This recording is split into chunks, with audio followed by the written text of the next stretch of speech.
Shalom, soyez tous salués dans le puissant nom de notre Seigneur Jésus. C'est comme je le dis toujours, c'est le nom qui a été donné au-dessus de tout nom. Alors, celui qui dit qu'il croit en Jésus, il doit avoir pris son baptême au nom de Jésus. Car l'ordre de mission de Jésus est après la croyance, il faut prendre son baptême.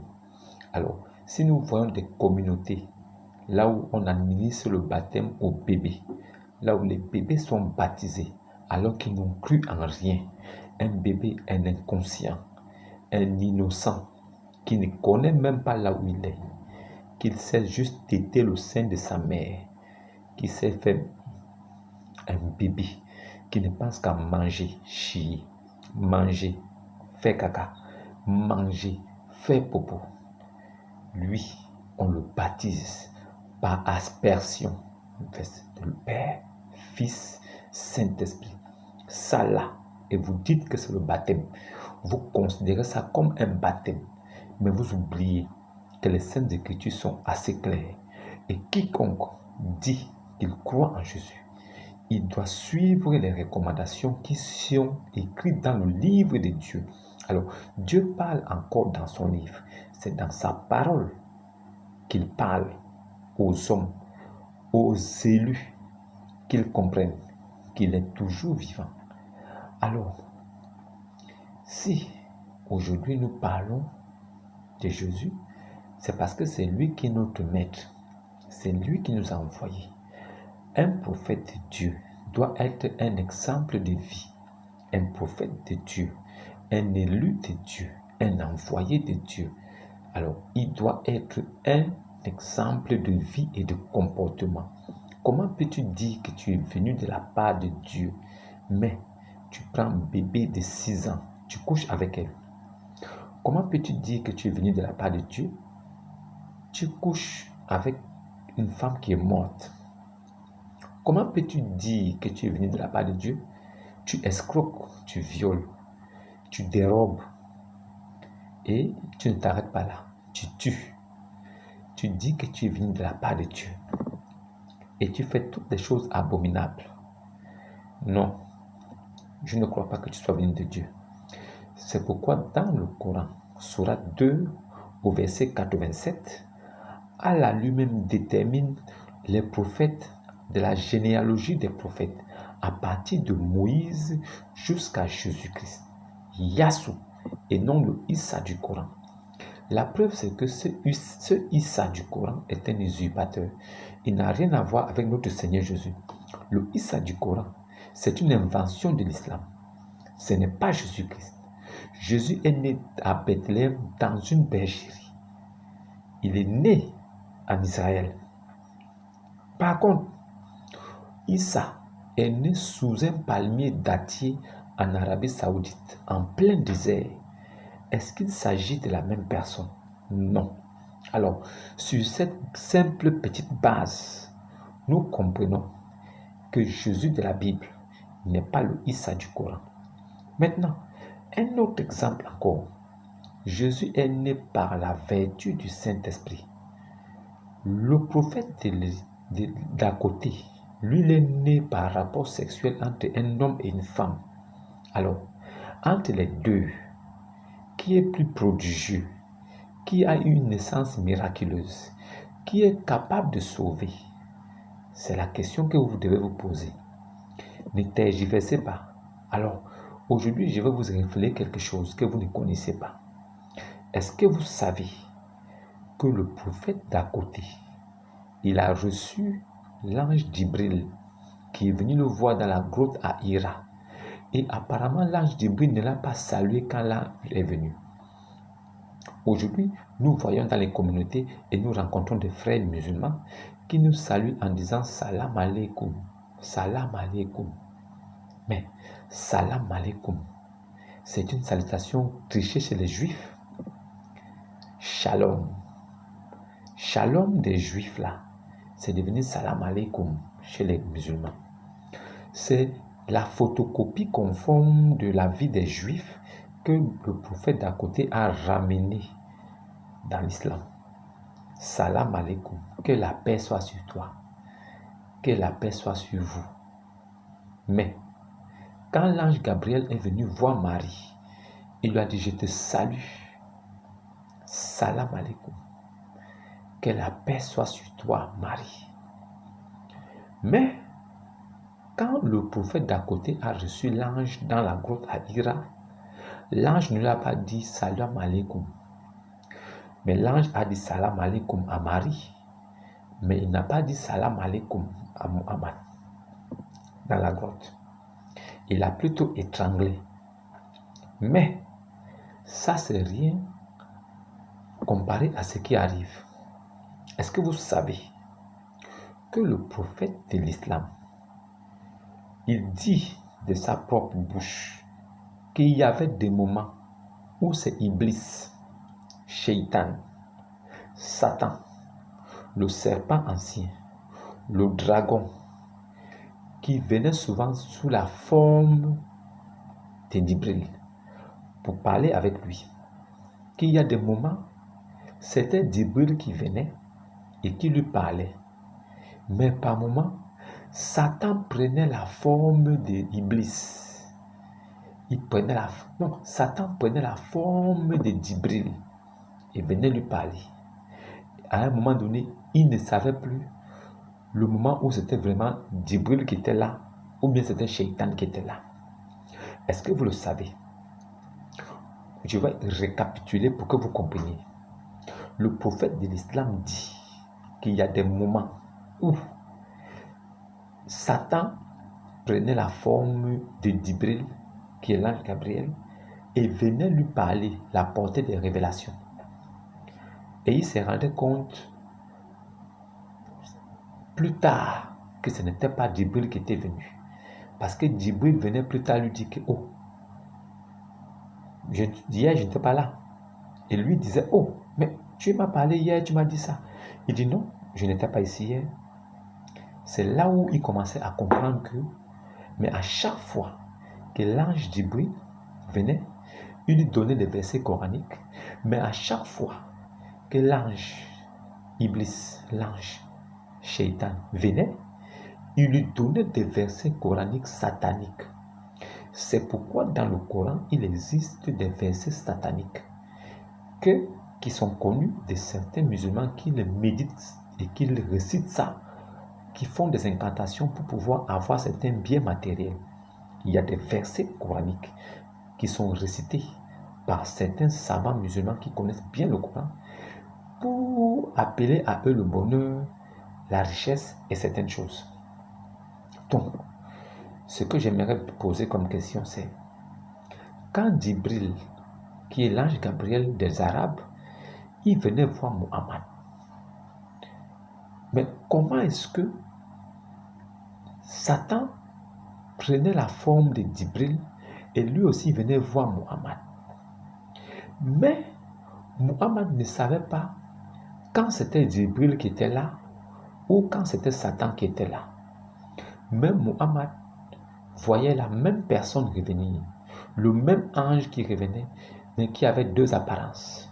Alors à partir de là, je dis avec certitude, vu la vie qu'a menée le prophète de cette religion, vu les actes que ce garçon, que cet homme a posé, vu le comportement qu'il a eu dans la communauté, dans la société dans laquelle il vivait, cet homme-là, il ne recevait pas l'ange Gabriel.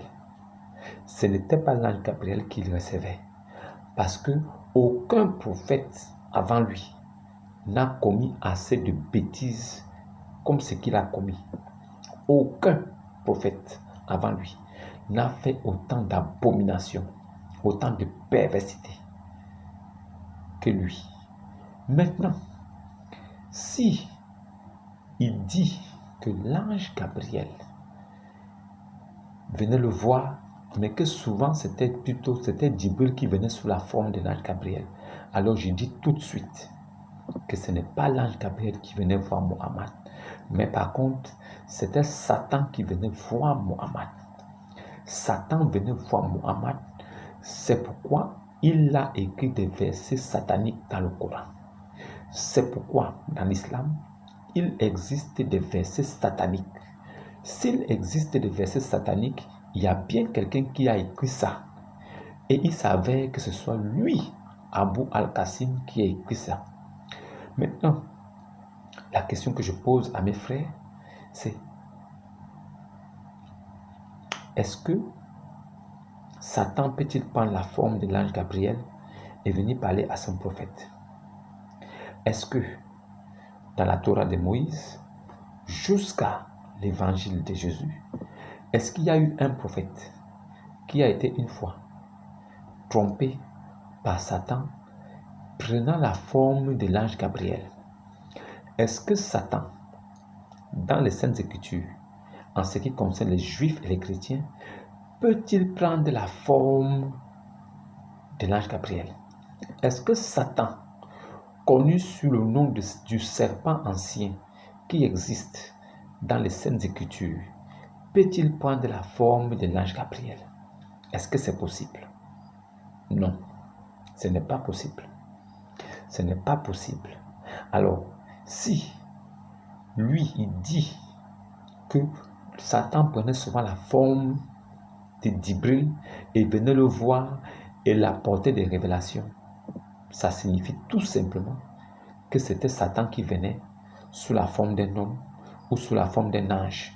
Et nous savons une chose, que Satan est un ange porteur de lumière. Mais nous savons aussi que Jésus-Christ est l'ange de lumière. Donc, l'ange de lumière, c'est Jésus.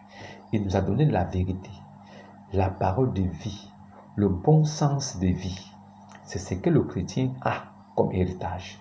Maintenant, Jésus lui-même, il a manifesté ce don-là. Il a vécu pur, sans péché.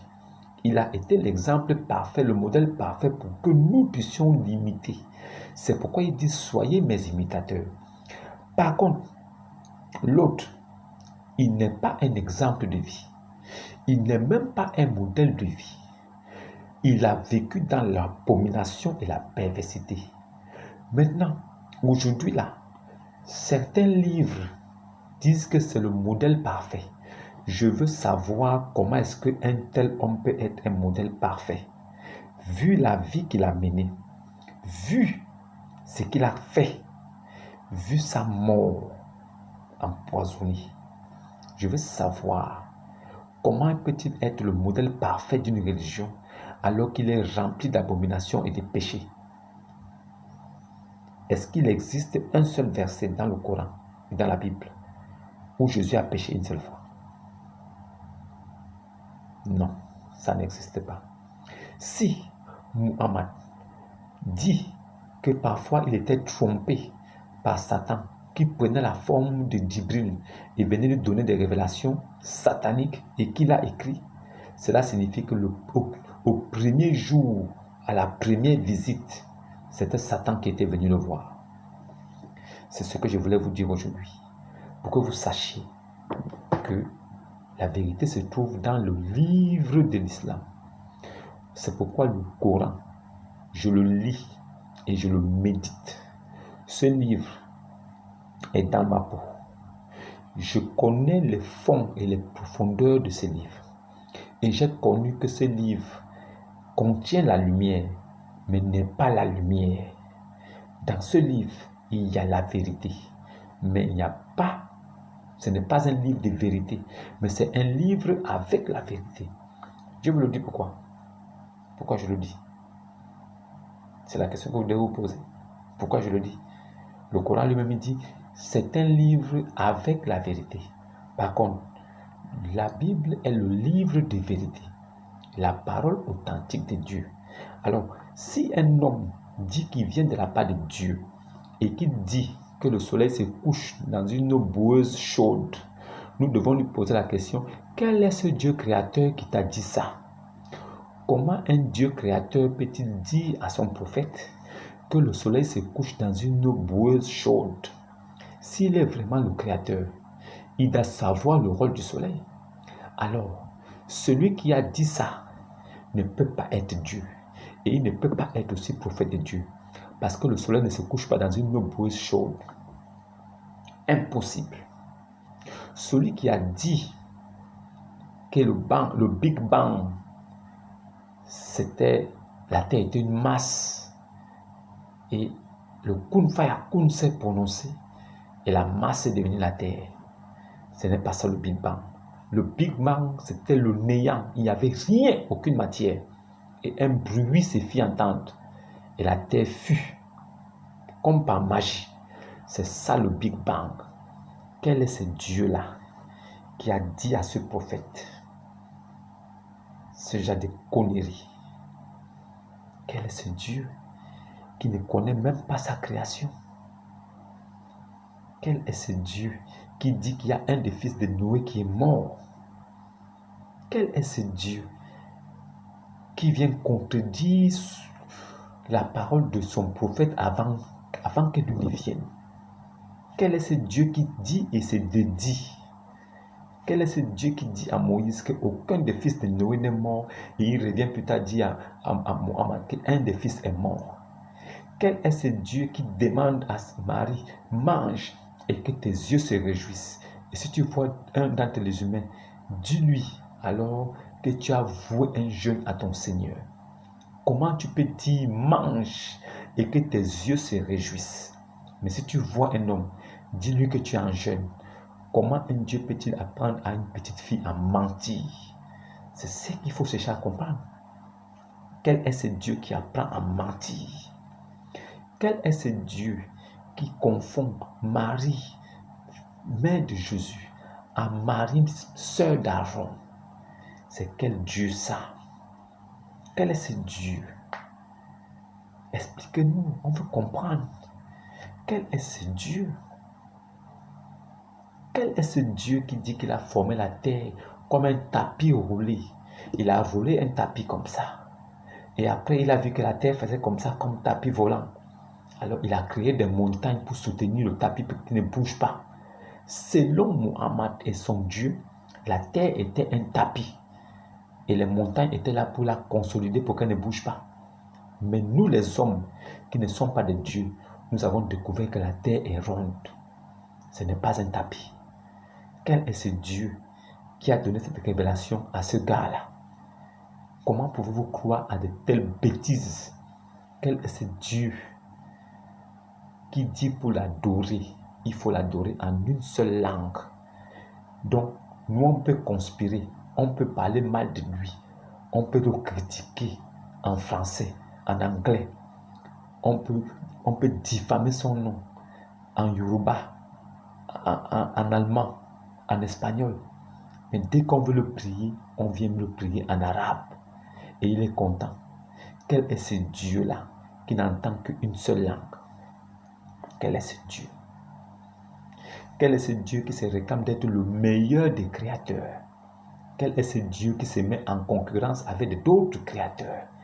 Quel est ce Dieu unique qui dit qu'il est le seul Dieu, mais qui se met en concurrence tout seul avec les autres? Comment peut-il dire que je suis le meilleur des créateurs? Donc ça veut dire qu'il est en concurrence. Quels sont les autres créateurs qui sont avec lui? Quel est ce Dieu-là qui est l'orgueilleux? Un Dieu qui est l'orgueilleux. Il fait de l'orgueil avec qui? Quel est ce Dieu-là qui est le repentant? Il demande pardon à qui? À quel autre Dieu? Il demande pardon à quel autre Seigneur si vraiment c'est lui qui est Dieu? Quel est ce Dieu-là qui prie sur un homme mortel? Sourate 33, verset 56. Certes, Allah et ses anges, ils prient sur le prophète.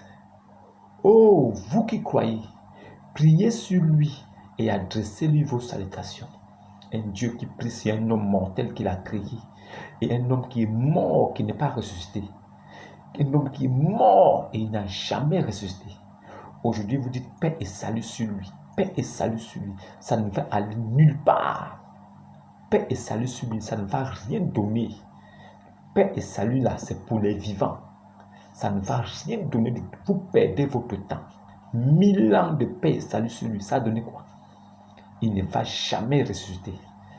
Jamais. Le seul qui est ressuscité là, c'est Jésus-Christ. Il a été élevé au ciel. Et vous le savez très bien. Il est Kalamatu Allah. Il est Kalamatu Allah. Il est Kalamatu Allah. Il est la parole de Allah. Jésus, Issa. Pas Issa. Jésus, Yassou. Pas Issa. Yassou. Il est Kalamatu Allah. Il est la parole de Allah. Toi qui es là, tu peux être différent de ta parole. Donc si ta parole est enregistrée dans un magnétophone et que tu as proféré des insultes, si tu es traduit dans les tribunaux, tu vas dire que non, c'est ma parole qui a parlé, ce n'est pas moi. Moi, je n'ai rien fait, j'étais à la maison, c'est ma parole. Mettez ma parole en prison. Pourquoi c'est toi qu'on va attraper pour mettre en prison alors que c'est ta parole qu'on a écoutée? Parce que tu n'es pas différent de ta parole. L'homme, c'est sa parole. Ce que tu sors de ta bouche là, c'est toi qui l'as dit et c'est toi. Si Yassou, Yeshua, il est Kalamatullah dans le Coran. Il est la parole de Allah dans le Coran. Ça signifie qu'il est Dieu. Surat 9, verset 33. Ils ont pris les érudits et les moines comme Seigneur, outre que Issa, fils de Mariam.